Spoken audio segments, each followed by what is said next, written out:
you were asking me if I had some exercise or techniques or something that's tangible and actionable by the people watching to take care of their eyes and improve their eyesight naturally. So I just brought a few toys that I can show. And so I'm going to do a kind of a mixed talk, if that's okay with you. So first part, what I have prepared, and then some exercises. Maybe it will also be led by the kind of questions that will appear in the chat by participants. Okay, so off we go. Thank you so much, Johannes. My idea was to talk talk today about vision coaching and the importance of vision coaching nowadays. And thank you so much again for the invitation, Johannes. I'm very happy to be part of this Lifestyle Medicine Summit for the third year in a row. And I want to thank you also for the remarkable job that you're doing, having 50,000 plus people register, 2,000, 6,000 people participating live. It's amazing. So the first year I was invited, I spoke about healing refractive errors, cataracts, and glaucoma naturally, and how to do it through our lifestyle. And I believe at that time I did teach a number of exercises and techniques. The second time, last year in 2022, the topic was on emotional eye health and the healing power of emotions and beliefs, and how your emotions can impact your eyesight. And probably there's an emotional root cause in most of the vision problems that people have, that you have, in about actually over 80% of the cases. That's how it goes. And when you learn about the emotions behind the eye symptoms, you can release them much faster. So I talked about that last year. And because the first two times I had focused on giving insights and tips and exercises for people to improve their own eyesight and vision naturally, this year, as I was noticing this trend in the Lifestyle Medicine Summit as a whole, at least the last couple of days, I was thinking more of talking to an audience of health coaches or health coaches to be or in training, where I wanted to invite you to join me to become a vision coach and serve the world in an area that is much needed and that has great future. In fact, I believe that becoming a vision coach is probably among the best and greatest opportunities today in health coaching, not just to help yourself, but more so to help others improve their vision naturally and to lead by example. Yeah, I will make my point and demonstrate that with data and facts, and I hope this talk will be inspiring, interesting, and stimulating for you. And if you have come wishing to learn how to improve your eyesight naturally for yourself, so as I just said, I'm going to do my best to include some exercises nevertheless, but let me share immediately a link where you can download an ebook with 10 fundamental tips for eye health and natural vision improvement. Yes. And when you download it, you would be also joining my email list where you'll get more information over time. We're constantly sharing information about that. And also, for people who purchase the premium access ticket before besides the recordings, transcripts, credits, scholarships, extensive bonuses, benefits that Johannes Fieslinger and the team and the speakers have put together, I will also add the masterclass, How to Protect Your Eyes from a Screen-Intensive World. So if this talk is too focused on health coaches and health coaching, well, there's more tips and exercises and practices and applicable information that will be in the ebook and in the bonus that I add to all the people who get the premium access ticket. And also, before I start, I want to state out loud, first of all, that I'm not advertising my certification on vision coaching training at this moment because the registration is closed for another year and you actually cannot join my school at this moment. We are currently very busy serving 170 new students from 25 countries, plus the training is only available for now in Spanish, maybe in English, it will be in the future, but I do absolutely encourage you to consider becoming a vision coach at some point in time.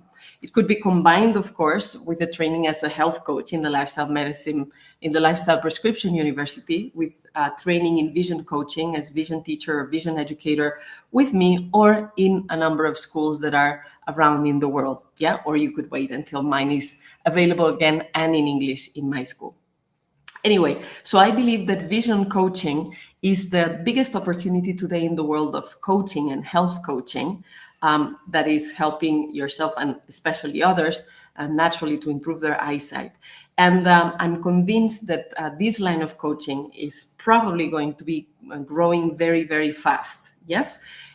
In a moment, I'll explain in detail what is vision coaching, because maybe some of you have never heard about it. But I want to prove this affirmation with facts and data. And I also want to say why and how this is relevant and important for you. So I believe that vision coaching is going to grow very fast in the next 10 years, sorry, not 10 days, 10 years, because of three historical tendencies that were never gathered together, were never reunited in history or in the world like they're happening right now. The first historical tendency is the acceleration of vision problems in the world.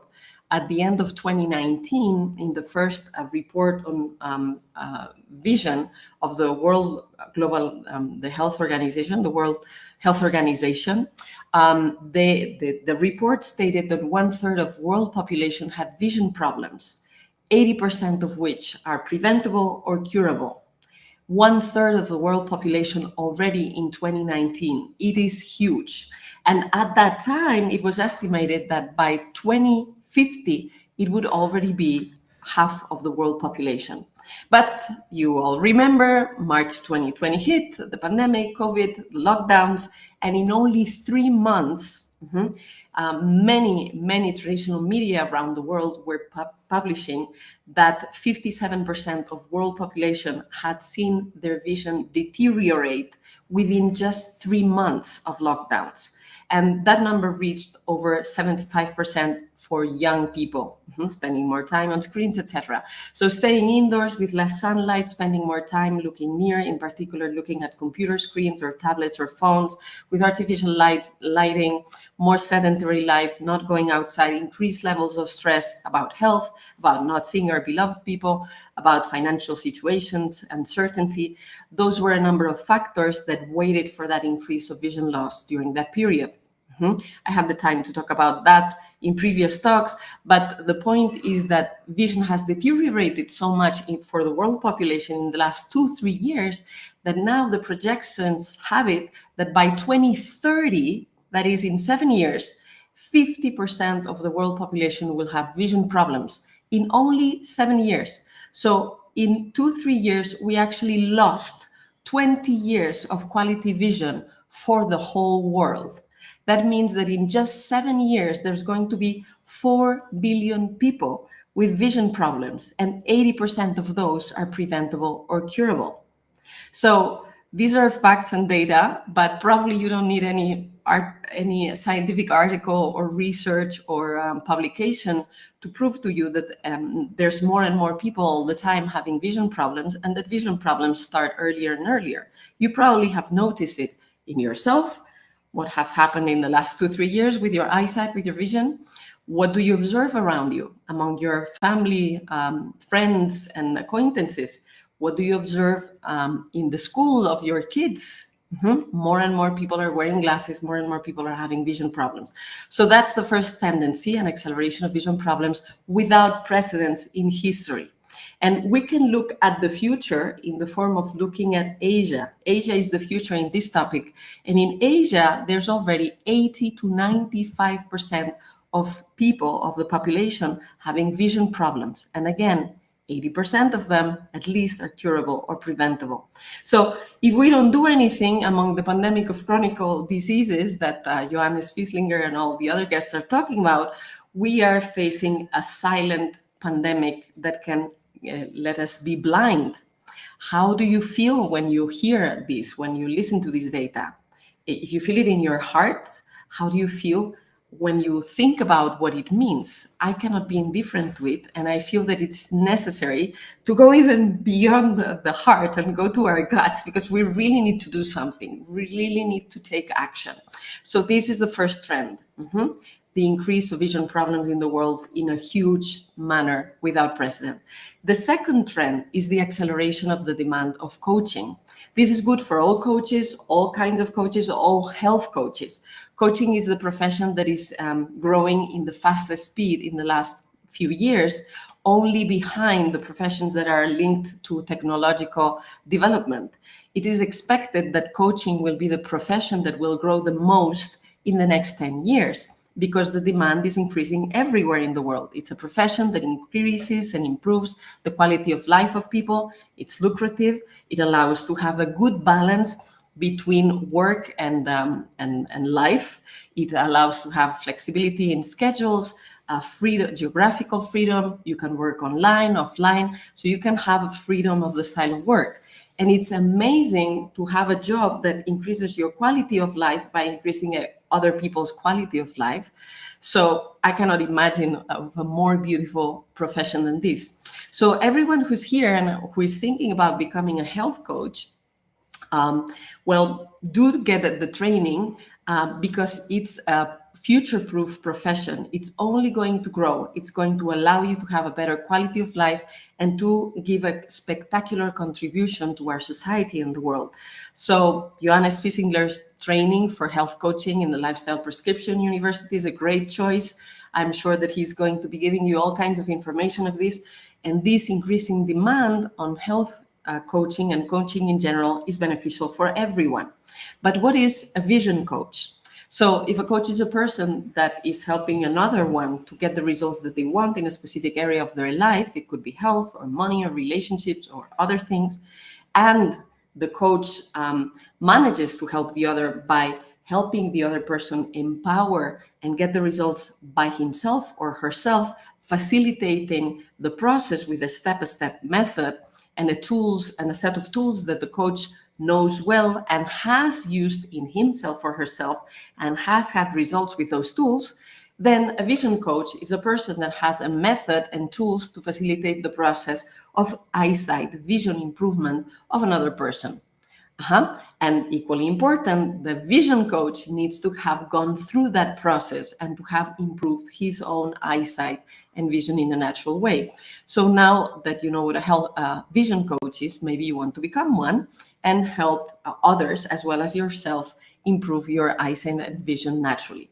If you're interested in finding a vision coach, or having information on how to become a vision coach, I'm going to just leave an email where you can ask questions about it and we'll help you with that. And on the side of working as a coach and as a health coach, it is easier to find clients and easier also to get higher prices for your work, for your services, when the problem that you solve is tangible, specific, specialized, and valued by the people. Improving eyesight naturally is a very specific, specialized, and tangible result, and it is very valued. Losing eyesight is the third most feared thing that could happen to people after dying or public speaking. And losing eyesight or becoming blind is the handicap that is most feared in terms of health, the dependency that people do not want to experience. So it's something very valued. Being able to avoid surgery or not needing glasses anymore in our daily life is something very specific and tangible. And the specialized professional that allows others to empower and to improve their eyesight naturally without having to resort to using glasses or contact lenses or having to have surgery or treatments or drops, well, that is the vision coach. The vision coach is part of the ecosystem of professionals that help people with their eyesight, with their vision. And in the same way as an orthopedist and a physiotherapist or a yoga teacher, to choose one among many options of body work, help people with their pains, with their bones and their muscles, well, even if you have yoga teacher or Alexander's or Pilates or Feldenkrais professionals, you're all going to need doctors and you're going to need orthopedists. But doctors are always going to be necessary in the same way that ophthalmologists or optometrists, eye doctors will be necessary. But nobody can deny that the quality of life of people and the need to go to the heavy treatments and the surgeries is a lot better. All of this is a lot better when we have people who can teach us, take care of our bodies. When there's yoga teachers or when people are practicing some body work. Yes, and when they're autonomous with it. So the same is true with eyesight and vision coaches. They are the people who teach people how they are the professionals who teach people how to take care of their eyesight and their vision with good habits and a good lifestyle.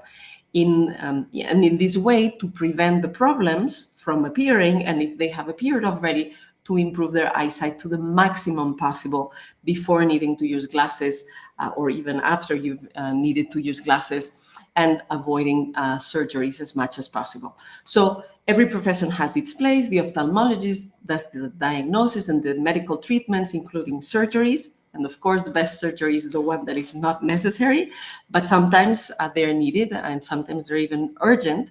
The optometrists, fundamentally, they measure eyesight, and their job is to create, adjust, and sell glasses. And vision coaches are the ones who teach a good lifestyle, good habits, so that people take care of their eyes, and they use their eyes well to keep a good eyesight for the longest time possible, and to recover a good eyesight to the maximum possible in a natural way, without, again, treatments, lenses, or surgeries. So each of these professions have different roles, but they're complementary and they can support each other very well. So now I hope that the figure and the role of a vision coach is clear. And in a moment, I'm going to talk about this third tendency, I don't forget, but first I want to cross the first two ideas. So vision problems are increasing all over the world, even more and faster every time. And the demand for coaching is increasing also. And vision coaches have a very specialized, valued niche, and they can offer a specific and tangible result. So can you see how this could be a very interesting professional option for you if you want to be a health coach, becoming a vision coach? Yes? Now let's look at numbers and figures again. We are currently about 8 billion inhabitants in the planet. In many European countries, there is about one physiotherapist per 1,000 inhabitants. In the United States, there's actually about 2 physiotherapists per 1,000 inhabitants. So if we use that fork to compare physiotherapists to vision coaches, to take care of the vision problems currently spreading in the world and increasing in the world, we would need 8 to 16 million vision coaches in the world. 500,000 for the Spanish-speaking world alone. And so there's huge space for vision coaches.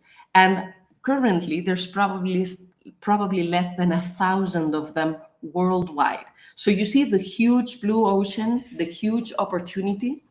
So, and what is the third historical tendency that hadn't happened before that makes me state that vision coach could be one of the lines in health coaching that grows the most in the next years?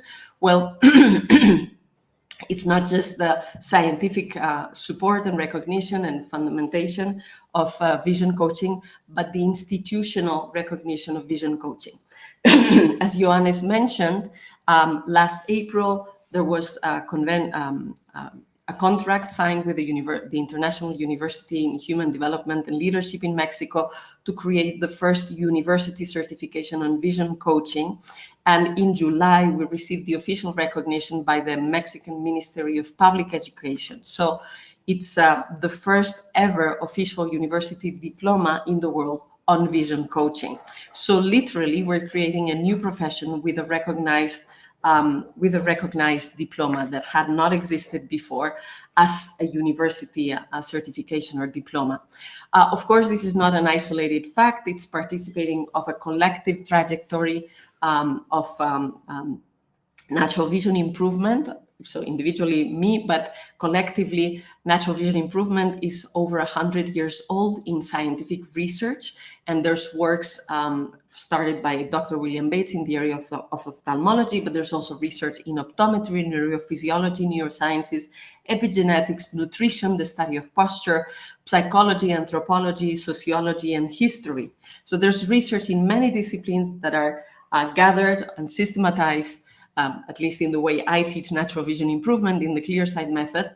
And all of this is what is supporting this new university diploma. And of course, there's the existence of the international community of professionals dedicated to natural vision improvement. Up to now, they were called vision teachers or vision educators. And now there's this diploma for vision coaching. Okay, so There's a number of other schools teaching vision education or vision training. They are of course, in the United States. There's a number of options for vision training. There's in the UK, in India, France, Germany, Italy, Israel, Spain, Argentina, and many others. If you are interested in contacting ours or any of those, we can help you. You can use the email that I just shared. And all of them are good. And I really say that with care and respect for all the colleagues that have been working on this for many, many years. Okay, and actually, if you want to become a vision coach, you'll be best trained if over time you take several trainings. It's my case, it's the case of other colleagues as well.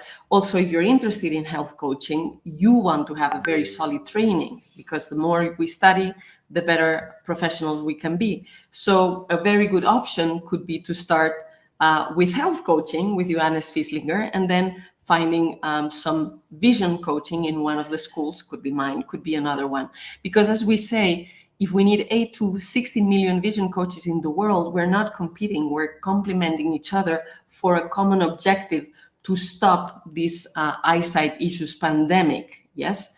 And even with all the schools working full time, we're going to be short to reach those 8 to 16 million vision coaches that we need in the world. On my side, my mission is nowadays to impact 20 million people around the world. In the next 10 years, we've already impacted 4 million. So we're already 20% of the objective. So we're going there for more. And why 20 million? Because that seems to be the critical mass, the tipping point, so that enough people have learned that it becomes a cascading movement for a cultural change in habits and lifestyle. In the same way that after Second World War, it was about 7,000 soldiers that had learned how to brush their teeth, that transformed the habits of their families and American society, and nowadays everybody's brushing their teeth. So I want to contribute into that change of habits and lifestyle, so people take care of their eyes and have good eyesight for life, the same way that people take care of their teeth and have good teeth for life. Right? You probably want to have good eyesight as much as good teeth when you're older. Me too. And because the best way to predict the future is to create it, among those objectives, I give myself the one to train 1,000 vision coaches in the next 10 years. And it may seem a lot, but in reality is not much compared to what we need in the world or in the Spanish-speaking world.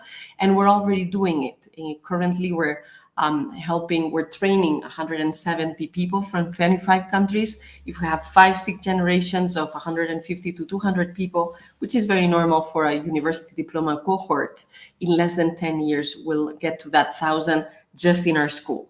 But so here I'm inviting you and everybody to join us to stop this pandemic on vision problems, right? Join the health coaching trainings, and join vision coaching health trainings, whether it's with me or somebody else. Again, if you wish to join us in this, here is the email, and here is the link also for the tips, 10 tips to improve your eyesight naturally, so that you can get started with yourself and lead by example. And Johannes, if you're around, maybe you can come back to the room. So this was my introduction on the importance of vision coaching as a profession within the health coaching. But maybe we can go now and take some time for some exercises, tips. Maybe you can guide me in the sense that you're probably paying attention to questions coming in. So if there are some specific things, we can lead from there. I have plenty of toys here, so we'll use the ones that are relevant. Yes, sure. So basically, let me look at the question. So let me see. So someone says has very large floaters in the eye. Okay. What would you suggest someone can do? So with floaters first, floaters are normal. When they're translucent, like little worms, they're actually part of the cellular regeneration of the vitreous humor. So it's normal to have them. Now, if they are black, they could be the sign of a retinal detachment, and then you want to go to the ophthalmologist as fast as possible to verify that there is no retinal detachment. Maybe if there is, something urgent needs to be done. That's one of the cases where it's urgent to have a little surgery. But if there is no retinal detachment, if you don't see the floaters black, dark, but they're translucid, you have a lot of them. A lot of them could be a sign of vitreous detachment if they're sudden. So you want to have that checked. That doesn't necessarily mean that there's risk for your eyesight, but it's good to know what's going on. Then if there has been a vitreous detachment, you want not to have very sudden heavy movements that could cause retinal detachment. And the way that you can deal with the floaters, on the one hand, they disappear through relaxation. Everything that makes you feel relaxed, for example, the palming position for the eyes, or sunning, which is looking at the sun with your eyes closed, very important, and moving very gently. These very basic practices of natural vision improvement help with the floaters. Also, I'm hearing the sound double. That's gone. And also watching the floaters as if they would be snowflakes falling on the ground, changing the relationship you have with them and observing them with curiosity tends to train the brain to make them disappear and to not see them, not have them bother you, and for them to disappear. Just a few ideas. More questions for more exercises or practices? Yes, Johannes? sure. Optic neuritis. Okay. Yeah. So when there's issues with the nervous tissue, whether it's in the retina or in the optic nerve, what is going to help a lot, besides the very basic palming and sunning that are good for all the eyesight issues, is to work with contrast, with light. So you're going to want to work with eye patches. You could use Post-its if you don't want to like create something fancy. You could use Post-its or black cardboard that you can glue to your face and make little holes in them. Or you could use eye patches. These have a kind of an elastic band and they're made with tissue. There's also a colleague called Irena Castle that has manufactured an amazing tool called the Clarity Eyesight trainers that create shields out of plastic. They're very well measured. And all the practices that are going to stimulate with a contrast between darkness and light are very stimulating for any issues with the nervous tissues. Of course, if you want more detailed information, you can email to us and we can give you more specific answers for that. More things? Sure. So the other question is about, nutrition. Obviously, nutritions and toxins. How does that affect the eyesight? Yes. So sorry, I was while you were reading, I was going just to grab my Eyesight Clarity trainers to show them very quickly. They're like this, and they are very amazing for many practices of vision improvement. So you were talking about nutrition. Yeah, let's talk nutrition first, and then maybe toxins. Different types of toxins, what to pay attention to, and so on. Yeah, I would actually like to do it reverse. In Spain, we say a proper person or a clean person is the one that doesn't make things dirty, rather than the one that has to clean them. So when you avoid toxicity first, that's super important for your eyesight. They say that the eyes are the mirrors to the soul, but the eyes are, or the windows to the soul, but the eyes are also the windows to the liver.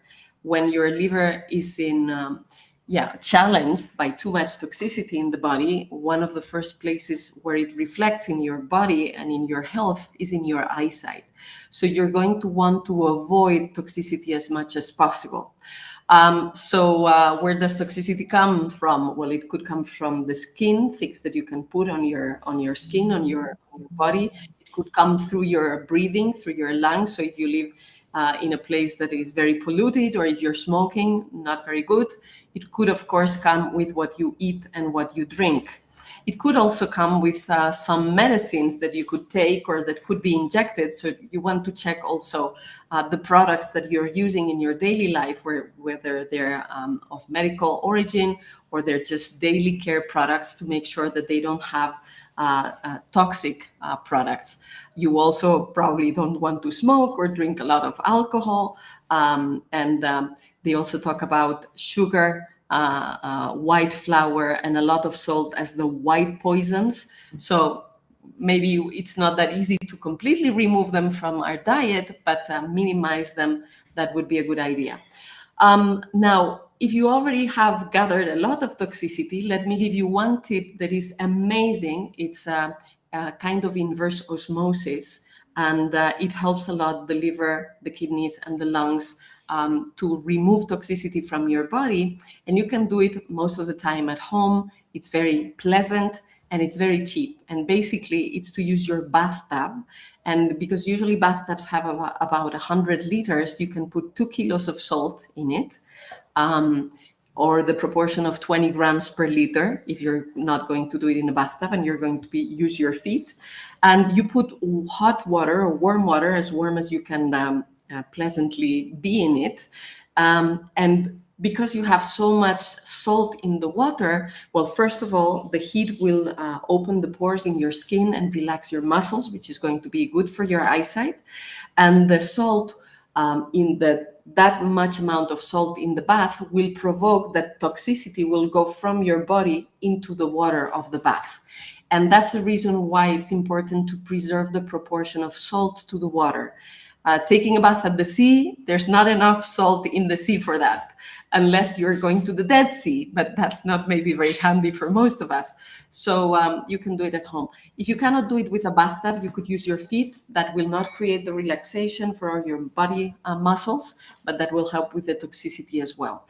And in terms of nutrition, of course, we could go into details about vitamin A and, of course, carrots and beta carotenes that are in many colorful vegetables, and omega-3 that is present in salmon, and also the importance of calcium and the importance of magnesium and vitamin B. And we could be specific about other ingredients, but basically, if you're eating organic, local, and seasonal, and alive as much as possible, with a diversity of vegetables, fruits, and protein, you're probably going to be okay. So avoid the processed food and avoid food that is not growing where you live, that it's not from the season.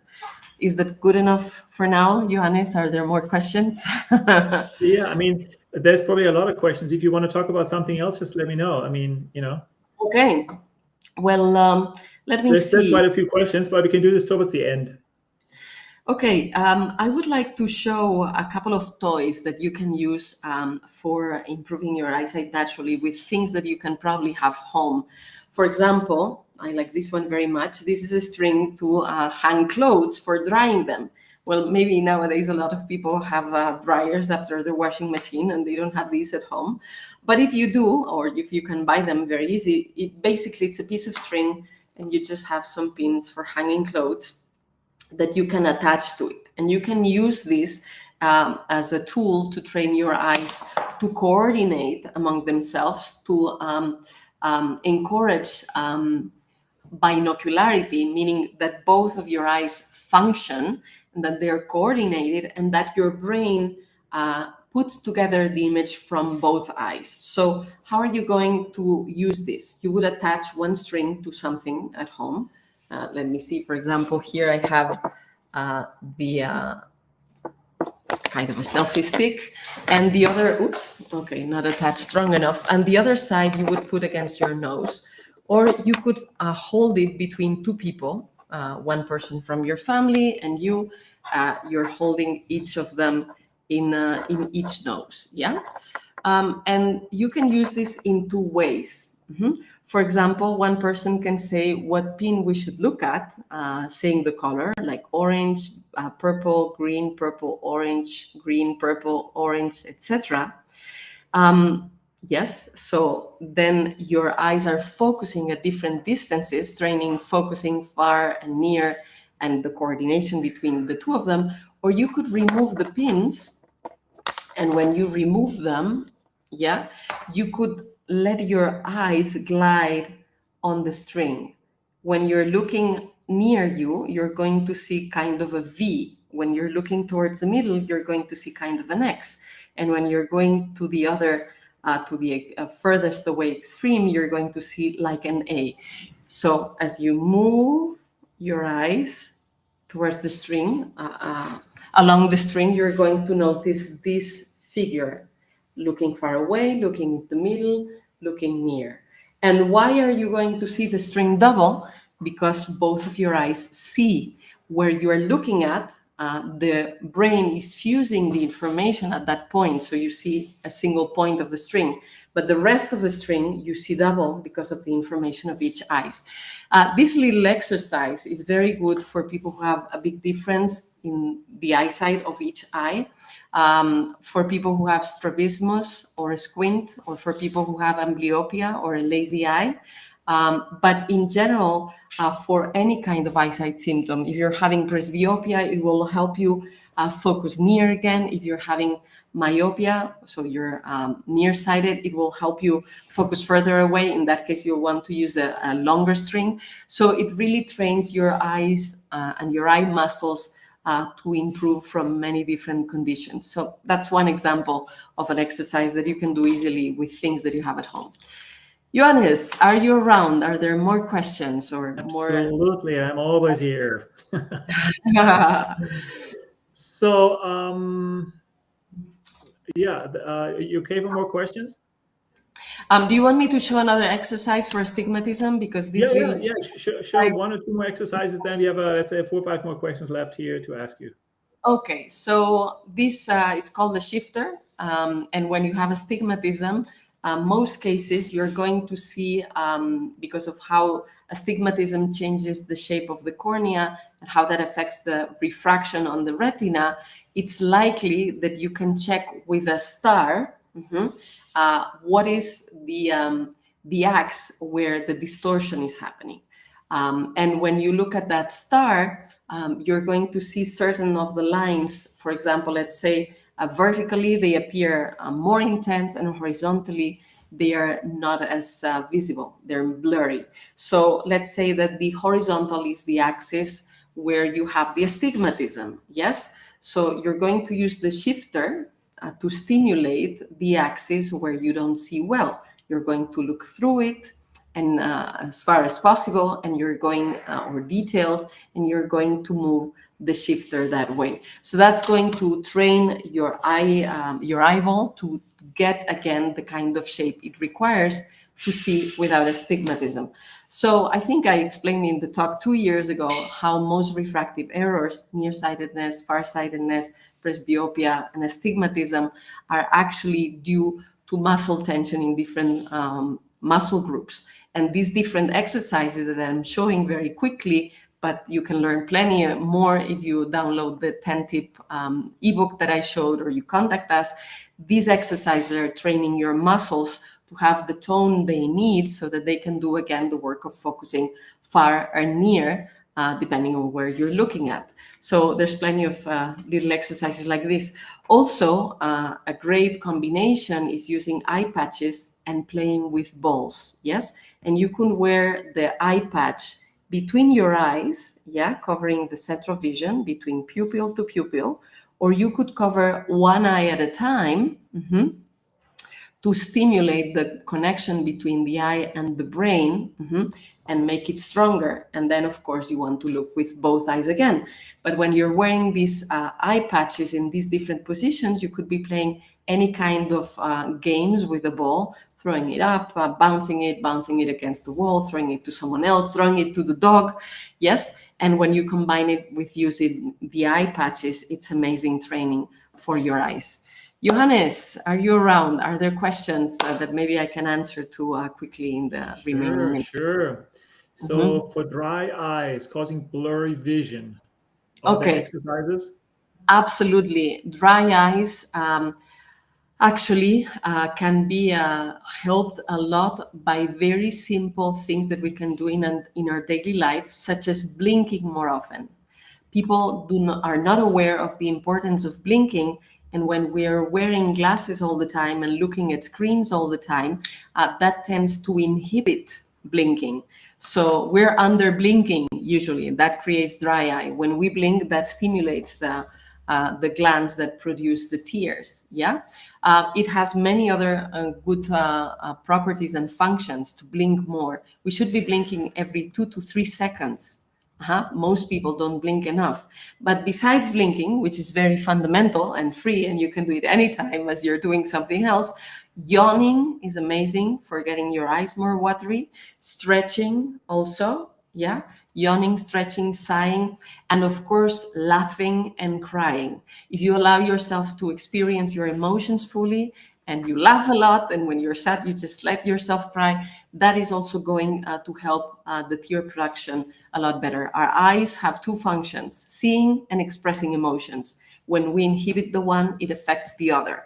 So we need also to express our emotions to see well. More questions? You still up for it? Yeah. Yeah, good. What about, is that an age situation or is that an age issue, meaning at a certain age it just won't repair or won't recover, or is that possible at any age? And what's the determining factor? Is it more like doing it really regularly, continuously, over a longer period of time? Okay, those are two great questions. First, there is no age to improve your eyesight naturally. I did it for the first time when I was 6 months old, thanks that mom and dad that brought me to someone, because I was born with strabismus, so with a very big squint, with myopia, very nearsighted, which is very uncommon for kids, and with a lazy eye, so amblyopia. I had 3 symptoms from birth, and my parents brought me to someone when I was 6 months old, and by the time I was 1 year old, my vision was perfect again. So you can do it for kids as young as possible. And in my experience at the University of Toulouse, in the Free University of Toulouse, we've had people come over their 90s and they had great success as well. So actually, most of my students come that want to improve their eyesight naturally. They come after their 40s, 50s, 60s, 70s. I have a lot of students after their 70s and they improve their eyesight greatly. So it's actually not so much, it's a question of how much time have you spent in your life with bad habits that are deteriorating your health and your eyesight.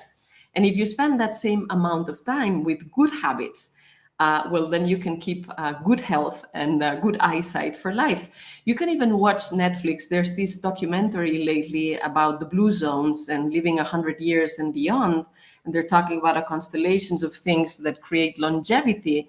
And guess what? When you look at the documentary, you will see that these people that are over 100 years old, most of them do not wear glasses. They have very good eyesight because they're doing the kinds of things you're supposed to do to have good health and to have good eyesight. So you can start at any age and you can have great results at any age, but it's important to take care of it. Like with other things, you drink water, probably you take a bath, or you comb your hair, maybe you put cream on you, you brush your teeth. These are things that you have already integrated in your daily habits. Well, how about integrated a handful more that are going to take good care of your eyesight? Yeah. And there was also the question, which I can link, like, is this something that you do intensively for a while, or do you do it for the rest of your life? Well, what would happen if you break a leg or you have a sprain in your ankle? Maybe for a period of time, you're going to have some intensive physiotherapy to get it back into function. And after that, it's just keeping a set of good habits. So I would say for eyesight, it's the same.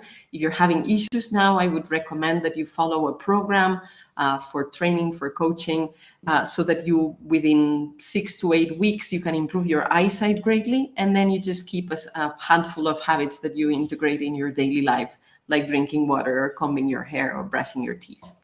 I hope that answered both questions. Mm-hmm. Yeah, excellent, excellent. A couple more. I think we have still some time. How do we protect our eyes when we have to work on the computer screen a lot or mobile? obviously reducing mobile time and computer time is always preferred, but how to protect, how to strengthen? Not always possible. So, well, the good news is that the masterclass that I offer to all the people who are getting the premium package, the premium ticket with extended access, is precisely on how you can protect your eyes from a screen-intensive world. I thought that this was going to come, but just to give a few tips, because nowadays, I mean, screens are here to stay. If it's not the computer, it's the tablet or the phone or the TV. So reducing the time with screens is a good idea, and to a certain extent it's possible, especially after sunset. It's better not to be exposed to artificial light, but sometimes it's not that easy to avoid it all the time. So a couple of tips. First, I would not recommend to use the blue blocker glasses, because every time you're using glasses on your eyes, you're inhibiting the perception of the peripheral view. You're seeing the world flat. It's filtering the natural light that your eyes need. It's making your gaze more rigid, and it's inhibiting blinking. So it's creating a set of bad habits that over time are going to make your eyesight worse. And people, for example, who use progressive glasses, their eyesight deteriorates even much faster. So if you don't need glasses, do not use the blue blockers. Rather, put a physical filter on your screen instead. Put the filter on the screen, not on your eyes. And there's a number of them. You can buy them on Amazon. I like very much a brand called Reticare, but you can find any other. And you can put one on your desktop, laptop, tablet, phone. And another option, and that one is for free, is to install a virtual filter. I like very much the one called f.lux. And what this virtual filter does is that it changes the tonality of the colors of your screen according to natural sunlight. It will take into account where in the world you are, when is sunrise and sunset, and it will change the colors of your screen over time.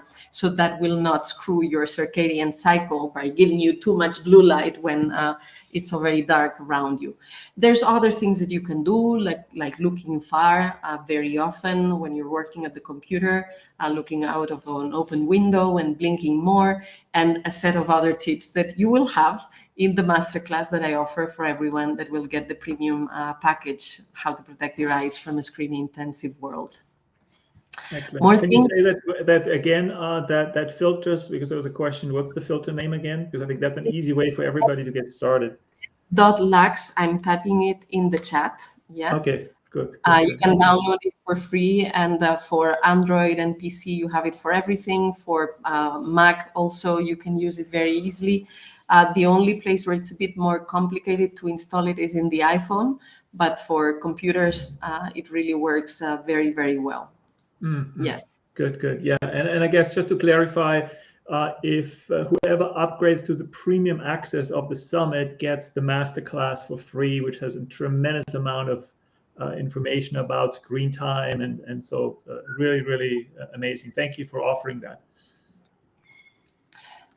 Okay, do we have more time for questions or exercises? I guess maybe one or two more, if you don't mind. What about wearing sunglasses? And obviously that I've heard a lot of discussions about that, like, yeah, we need sunglasses, otherwise it's dangerous. Others, no, not at all.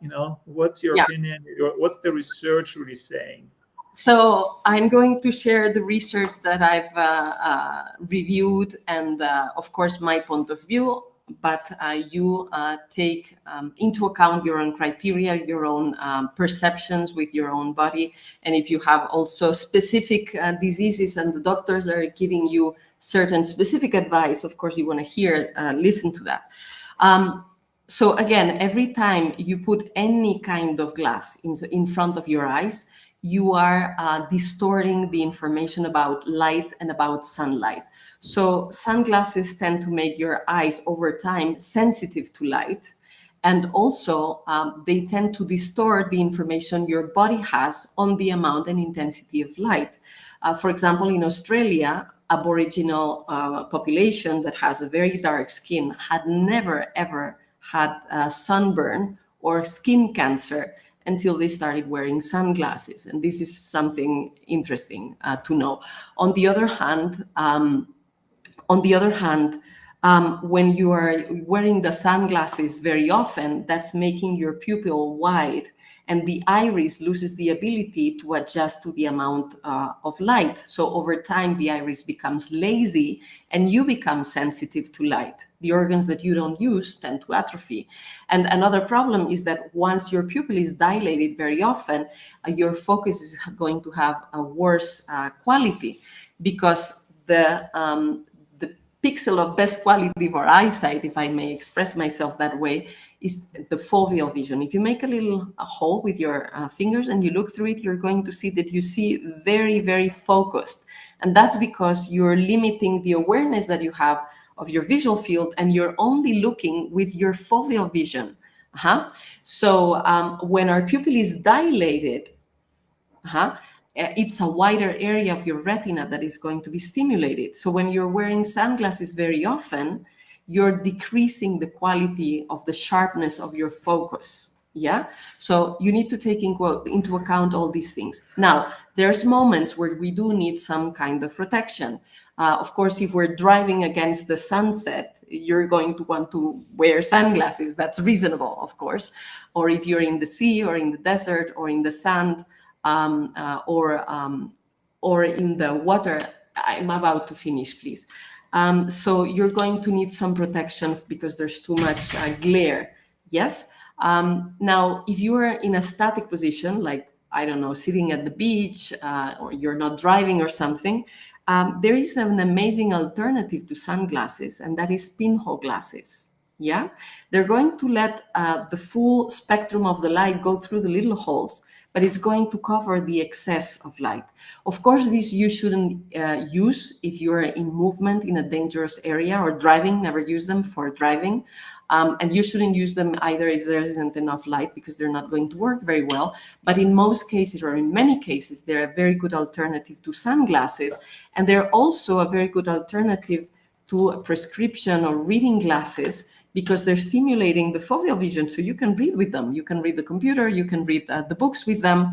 And at the same time, they're training your awareness of your foveal vision, and they're training your saccadic movements. So these kind of glasses that you also shouldn't become dependent on, but you can use them to see in the moments where you want to see, and they train your eyes to see better. While these kinds of glasses, they tend to make your eyesight issues chronic and even get worse and worse over time. So check the pinhole glasses. Again, you can find them very easily online, Amazon, there's or other websites. There's dozens of places where you could buy them, and they tend to be very cheap. I have found them as cheap as 30 cents in certain promotions. Most of the time you can find them for $1 to $5. And then there's more sophisticated ones that you can buy for $30 to $40 or euros. So here's some ideas around sunglasses and some alternatives. You can also spend more time in the shadow, or wear a hat, or blink more, and that will also be helpful. And of course, be wise when you're exposed to the sun in the morning, or closer to the sunset is good, but you really need sunlight to regulate your nervous system, your hormonal system. You also need sunlight for your retina and your visual system. And actually, most of the vitamin D that we synthesize, we know nowadays that it doesn't come from the sun that touches our skin, but our eyes. So when we're wearing sunglasses all the time, or very often, we're depriving ourselves from vitamin D. So that's also something important to know. Yeah, and it's almost better like going into the sun for 10 minutes, 15 minutes, soak it in, instead of taking a lot of vitamin D. Well, maybe both. Yes. Anyways, thank you so much, Dr. Noah. Really, really appreciate it. Thank you. As always, amazing. We all have eyes. We all need to take care of our eyes, right? And so thank you. Really, really appreciate it. Thank you very much. It's always a pleasure, an honor, and lots of fun to be here with you in the Lifestyle Medicine Summit. And I wish great success with everything you're organizing, and the rest of the speakers. I'm certain it's going to be amazing. Thank you very much. Thank you. Thank you so much. And also thank you for offering the super bonus package with eye tips about eyes and vision and computer. That is part of the premium upgrade package. Really appreciate it for offering that. Have a great time. Take care. Thank you so much. We're going to be back in about 2-3 minutes with our next speaker. Don't miss it. It's going to be a great one. See you back in about 2 minutes.